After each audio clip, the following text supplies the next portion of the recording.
Dearest Hugh, oh, I've had the most dreadful luck. I feel terrible that you've been left alone all this time.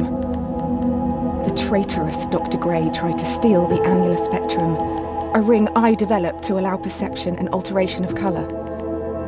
Some call them impossible colours. Impossible for Dr. Gray, maybe. Anyway, something went wrong. I turned a strange shade and became invisible.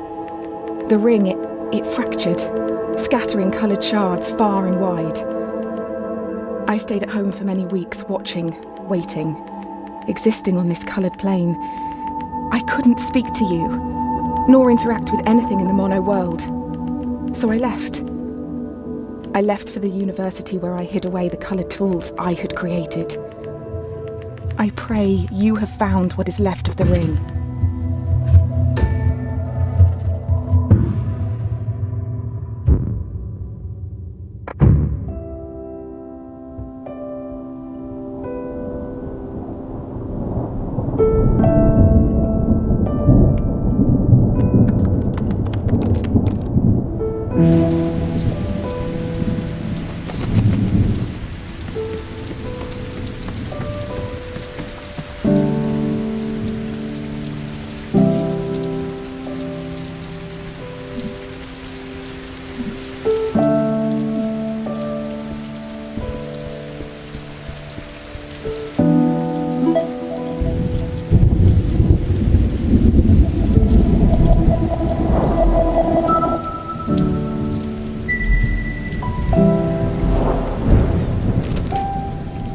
Since the beginning, we have pointed to the sky and declared it blue.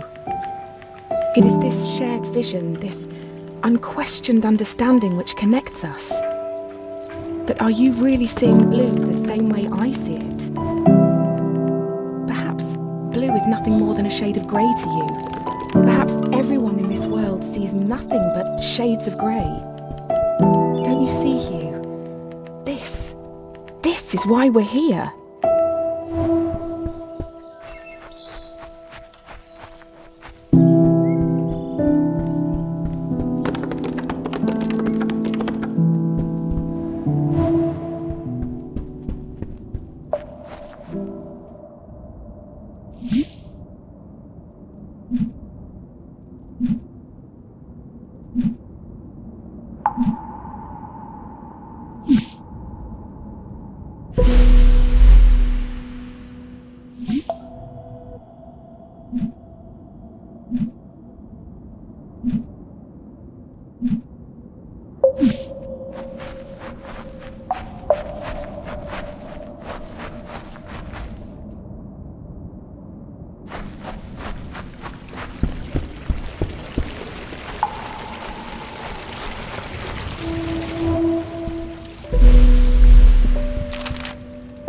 When you enter a cave expecting a waterfall, the chances are your expectations will be met. But if you discard those expectations, don't you think instead the cave will be full of surprises? I ask for you, Hugh, to abandon your expectations, to pull me back from the brink of unreality. I need you to see the world not for what it is, but for what it can be.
Did you know, Hugh, that purple is at the very end of the visible spectrum? It's the hardest colour for our eyes to distinguish. Now, imagine a shade one step further than purple, a colour beyond what we can actually perceive. We call these impossible colours. And I fear that this is where I currently reside. If reality is rooted in our perception, and you cannot perceive me, do I even exist to you? I'm sure that I do. I mean, you're reading this letter, or at least I hope you are. I'm sorry, but existing in this strange state of impermanence does funny things to you, Hugh. It makes you question what is real.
The university gardens were bathed in an earthy orange light when I first met Dr. Gray. Summer had come and gone and a cold autumnal crispness had caught me off guard. I sat on the grass, surrounded by my books and papers, when a cool breeze threatened to blow my notes across the lawn. A page escaped my reach and took flight. A man not much older than myself chased after it, catching it on his third or fourth attempt. I remember his gentle smile when he returned it. He started talking and I was surprised that he had read my work in the university journal. He said he was a professor and that he hoped we could work together someday. It's funny, Hugh, how something so small can change so much.